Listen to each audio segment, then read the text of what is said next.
Shalom from Jerusalem. This is TV7's Editor's Note. I'm Jonathan Hessen, of course, and we're just several hours before a meeting between Israeli Prime Minister Benjamin Netanyahu and U.S. President Donald Trump, a first meeting for the American leader with any foreign leader, and that is, of course, a statement by itself. But nonetheless, we're today going to discuss a whole variety of issues with chief focus on what the two American and Israeli leaders are going to discuss between one another.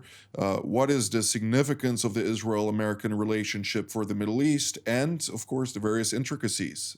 So to do just that, let's turn to my distinguished guest, Professor Russell Berman, good friend, formerly a senior advisor at the policy planning staff at the State Department, currently the director of the working group on the Middle East and Islamic world at the Hoover Institution at Stanford University.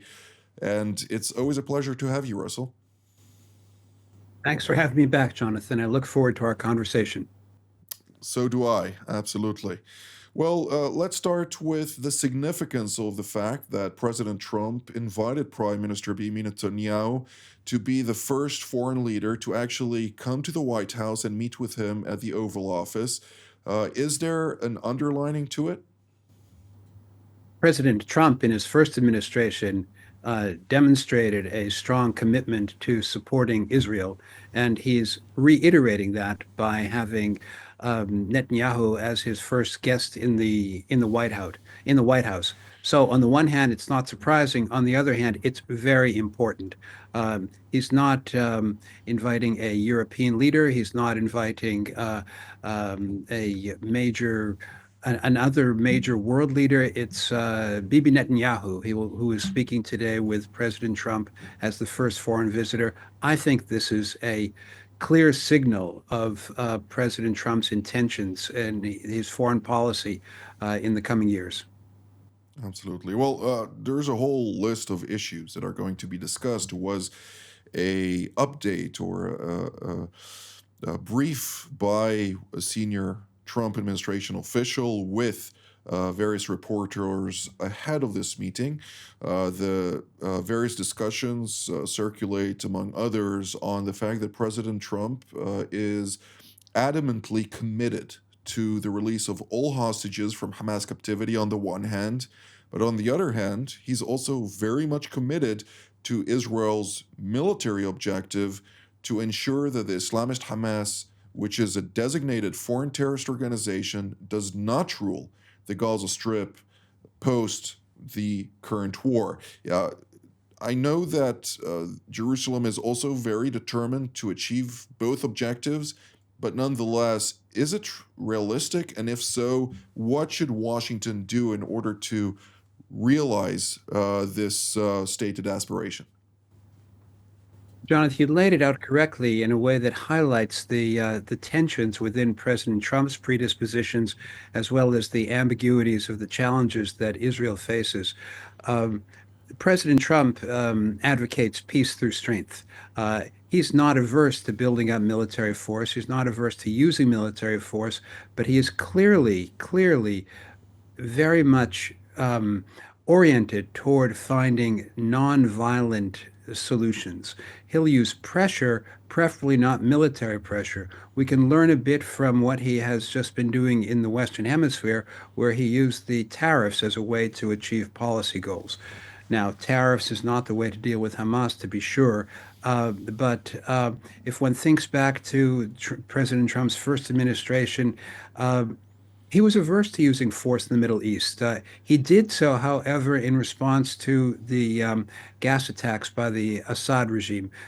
He has I want to say, a humane soft spot for human suffering, and that's why I believe that he is really committed to retrieving the hostages. He's touched by the suffering associated with their captivity. At the same time, he's no fool. He understands the power dynamics in the Middle East. He's under no illusions about the violence for which the Iranian regime is prepared to undertake, or the the brutal violence that Hamas and Hezbollah would like to continue. So this is difficult. How do you do the surgical operation of getting the hostages out and at the same and somehow simultaneously or sequentially defeat Hamas militarily? Well, nobody expected the Abraham Accords to happen. Nobody expected President Trump in his first term to relocate the embassy from Tel Aviv to Jerusalem. Nonetheless, those two matters happened. Also, of course, the recognition of Israeli sovereignty over the Golan Heights that was a point of contention within the international community's rhetoric over this topic. The United States, nonetheless, under President Trump, while being in office under when he was still the 45th, has brought about quite dramatic measures without inflaming a whole regional war, as was the predisposition and claims by so many over the years. But nonetheless, another topic of discussion is normalization that they're going to discuss quite thoroughly. President Trump is keen to see Israel normalize relations with the Kingdom of Saudi Arabia, among a long list of other Arab and Muslim countries. Do you see the one hamper the other, possibly, or is there going to be a whole of government approach to all of those different topics in order to make sure that those matters will uh, ultimately bear fruit?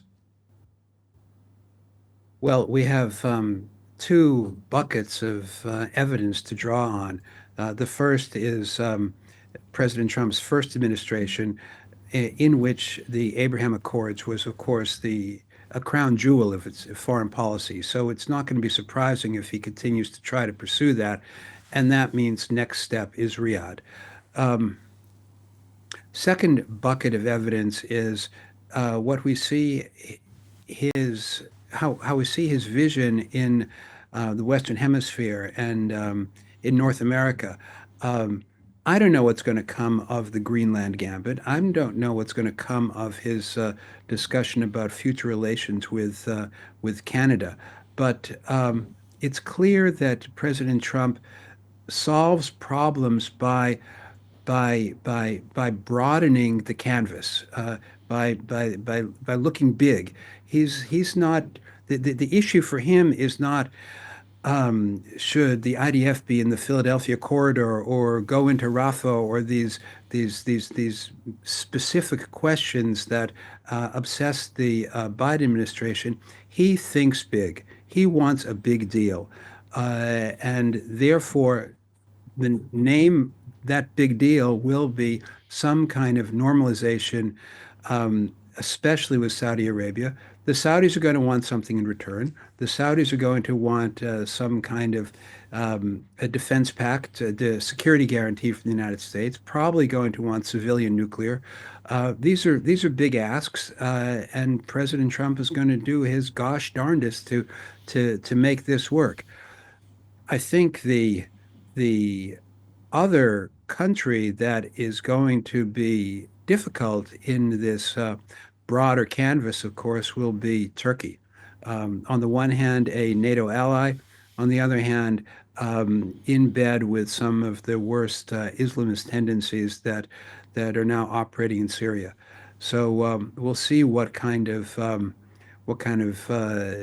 blueprint President Trump can come up with regard to that. He did have a good working relation with Erdogan, but that was then and now is now, and the world is different. Absolutely. Well, one of the topics that I'm sure that we'll discuss is the Syrian file. Naturally, Jerusalem looks at Damascus today. It sees Al Qaeda. It sees Hayat Tahrir al Sham, which operated prior to that as various under various names, but ultimately as Jabhat al-Nusra, when its presence was along the Golan Heights, launching various attacks against the United Nations, UNDOF, as well as UNSO, which operated within the demilitarized zone of the 1974 buffer zone, so to speak, or armistice line under UN Security Council Resolution 338 and 339. But nonetheless, they at the time they kidnapped 45 Fijians. They forced a withdrawal of the United Nations, and all of that was, of course, at a time when Israel was pushing back on them in support of the UN forces, protecting, of course, Israeli territory, but also ensuring that it doesn't get embroiled in a war in Syria that was quite devastating by itself. How do you see currently, with Turkey, of course, holding sway over those Al Qaeda figures in Damascus today, not able to consolidate true power of the Damascus interim regime, so to speak, on the majority of Syria, with Israel being also a quite a significant guarantor of southern Syria when we're talking about the security architecture that is currently emerging there. Is President Trump going to maneuver between the two and give both parties a seat at the table, so to speak? I think President Trump is sure to give Israel a seat at the table, that is, have Israel participate in the discussion about the future of sovereignty in Syria. But before I get into that, I just want to note in passing the irony of the comment that you made, Jonathan, that there was a time when Israel was engaged in support of, in defense of UN troops. Just goes to show what that no good deed goes unpunished with regard to Israel and the United Nations.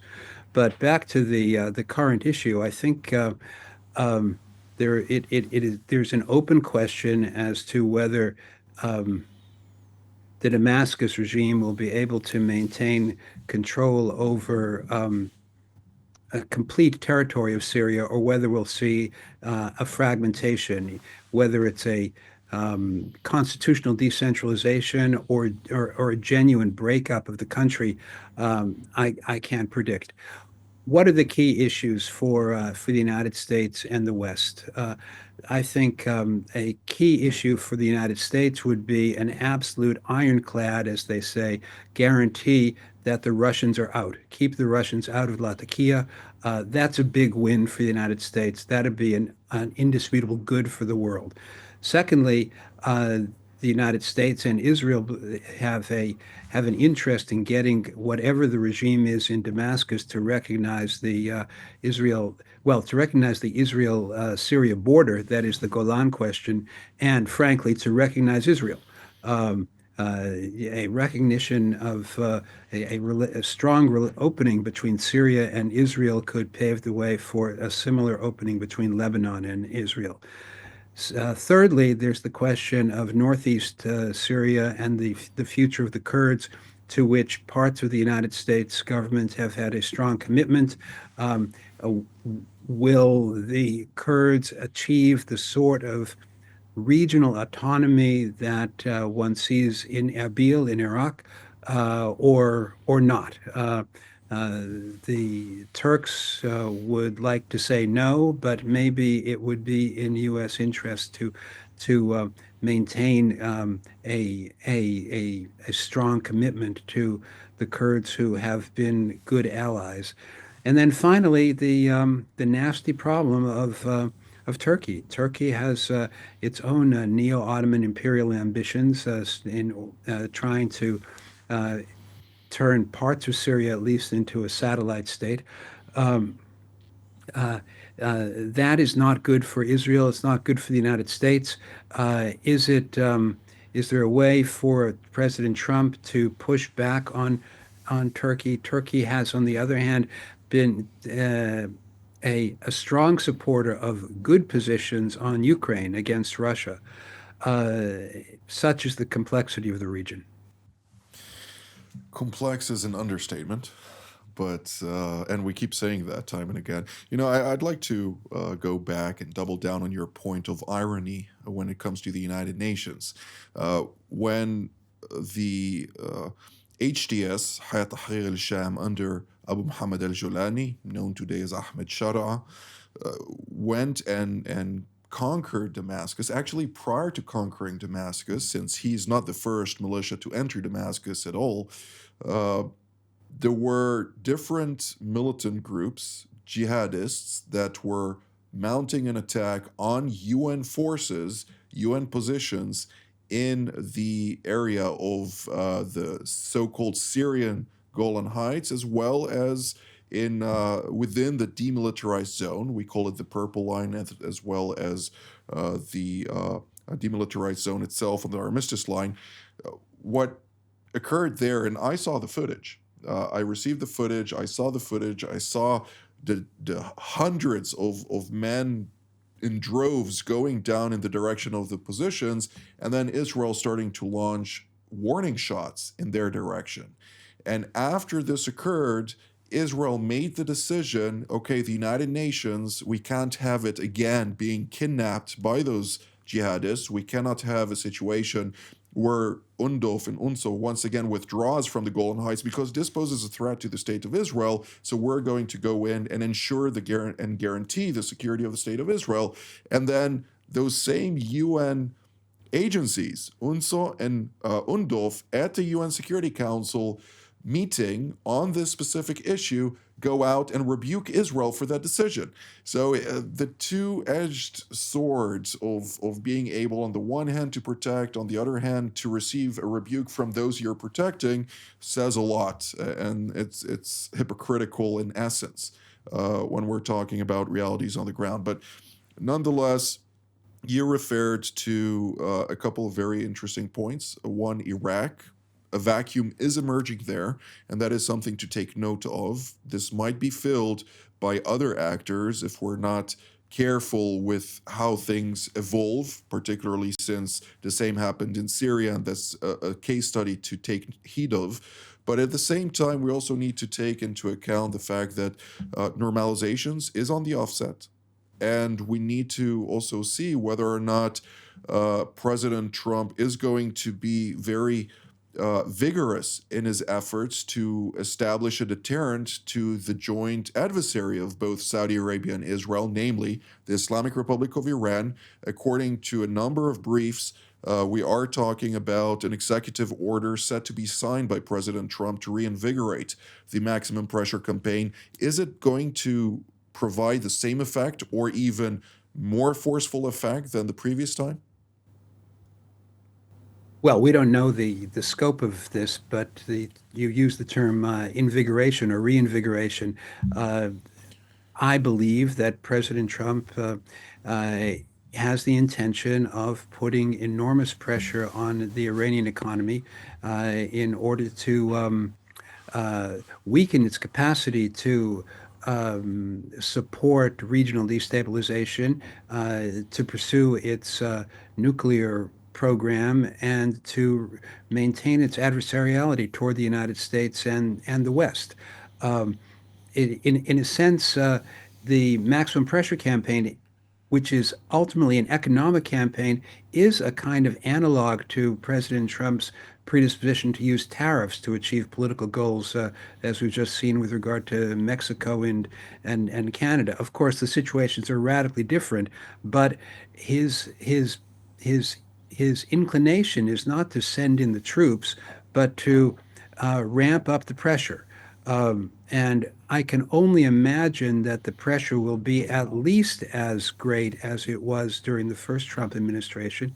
During the campaign, he repeatedly asserted that he had weakened, he had nearly bankrupted the Iranian regime, and it was only thanks to the Biden administration's decision to pump up the Iranian, I said the Biden administration, Biden regime, Mm. the Iranian regime with funds that Hamas and Hezbollah had the wherewithal to undertake the kinetic activity that they did in the past year. Uh, so I think it makes perfect sense for him to ramp up the pressure on Iran. There's every indication that he intends to do so. Um, whether it alone will solve the Iranian problem, I can't predict. It may be the case that some kind of direct attack on nuclear facilities will transpire in the next year or two. I agree that it's going to take time when we're talking about a kinetic response. I at least assess that to be true. Nevertheless, nobody knows the day or hour of such a response. There were a couple of reports saying that the Iranians are pushing in the direction of nuclear weapon capabilities in an accelerated fashion, something that, of course, is raised by the American intelligence community. And therefore, that is something that can also trigger a certain response by President Donald Trump. But nonetheless, when we're talking about a kinetic strike, there are circulating reports and discussions here in Jerusalem about concerns by senior officials that President Trump will not be inclined to greenlight such an attack. Is that a true assessment of certain Israeli officials, or is this a matter of pragmatism that President Trump can receive the right data and make a decision on the spot? Yeah. One of the hallmarks of President Trump's foreign policy leadership is unpredictability. Right. So it only makes sense for thinkers in Jerusalem or anywhere to consider the various choices that he might make. There are good reasons for him to consider undertaking direct attacks on the nuclear facilities, the threat they would pose, the aggressiveness of the Iranian regime, and the proximity to nuclear weaponization. All of that would speak for it. On the other hand, as I said earlier today, he is disinclined to use military force. He wants to have the force, he wants to have the strength available when he needs it, but yeah, there are other there are other um, there are other tools in his toolbox that he would prefer to use, like maximum pressure. Um, uh, I can well imagine that parts of the Israeli leadership are working through scenarios where President Trump does not greenlight an attack. They'd be irresponsible not to do that. I don't think we're at the point of being able to say that he definitely will not. Absolutely. Well, he does have a good team of advisors. You and I might be a little biased when we're talking about that, but nonetheless, uh, his top advisors for the Middle East, granted they're good friends of ours, but nonetheless they have a clear understanding of the challenges at hand. They have a clear understanding of the threats of the Ikhwan all the way to the Islamic Republic of Iran, and therefore rest assured that President Trump has good whisperers in his ears, at least when. At least from my assessment, I assume your assessment is similar to that. Um, but let's broaden the scope. We don't have very much time left, and there's just one question that I am eager to hear from you. Other than the fact, are you intending to go back into the administration or not? No comment. No comment. Fair enough. When we're talking about specifically a remark made yesterday night by President Trump, he was asked whether or not he would greenlight the annexation of the so-called West Bank, namely Judea, Samaria, the Jordan Valley. Do you see a scenario in which something like this could occur? President Trump has talked about acquiring Canada as a 51st state. He's talked about Greenland, which actually makes a lot of sense as far as I'm concerned. Yeah, the West Bank is not a big piece of real estate compared to those other cases.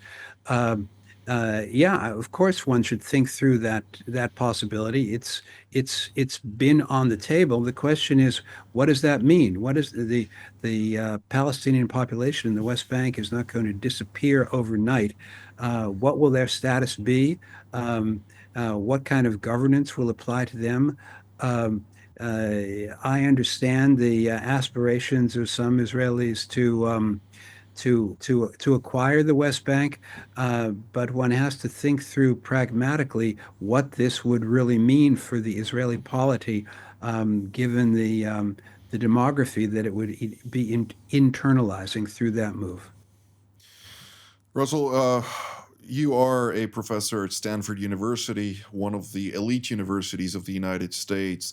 In a couple of sentences, President Trump, of course, signed the executive order to apprehend those who received a visa to study in the United States and utilized it in bad faith by promoting jihadism and support of the Islamist Hamas in campus protests and such. Are we seeing a difference? Well, I don't think we have evidence of changes in the immediate wake of that decision. Things have calmed down at many universities, not at a few, not at Columbia, for example, where matters remain very tense. But let's be clear on what's at stake in the presidential order. Uh, uh, Advocates of terrorism, advocates of support for a terrorist organization, as which Hamas has been identified, who are guests in the United States, are going to lose their visa status. This makes perfect sense to me. It's part of President Trump's revolution of common sense.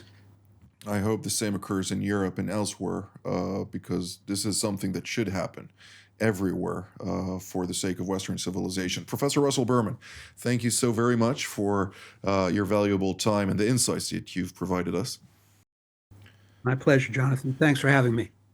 And I'd like to thank all of you at home as well, and to highlight TV7 Israel is a nonprofit, and as such, if you're blessed by the contents of our productions and would like to help support us producing more programs just like this one, please go to our website and support us with a donation at www.tv7israelnews.com. From me here in Jerusalem, wishing you a very good evening. Shalom.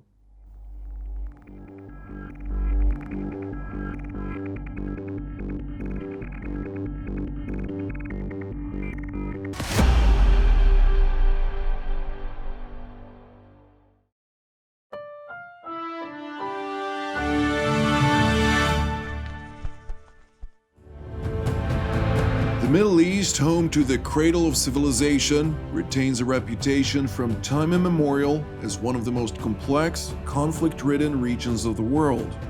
A cluster of nations, religions, powers, and influences, Mideast intricacies pose conundrums to even the most astute individuals. Bombarded daily, indeed every minute, by a barrage of information, some accurate, yet most of it less so, TV7 Israel invites you to watch and hear some of the most knowledgeable experts, most of whom partook in creating policies shaping this region today. Join us for Jerusalem Studio every Tuesdays and Fridays for content that truly matters. For more of TV7's productions and editorials, we invite you to visit our website at tv7israelnews.com.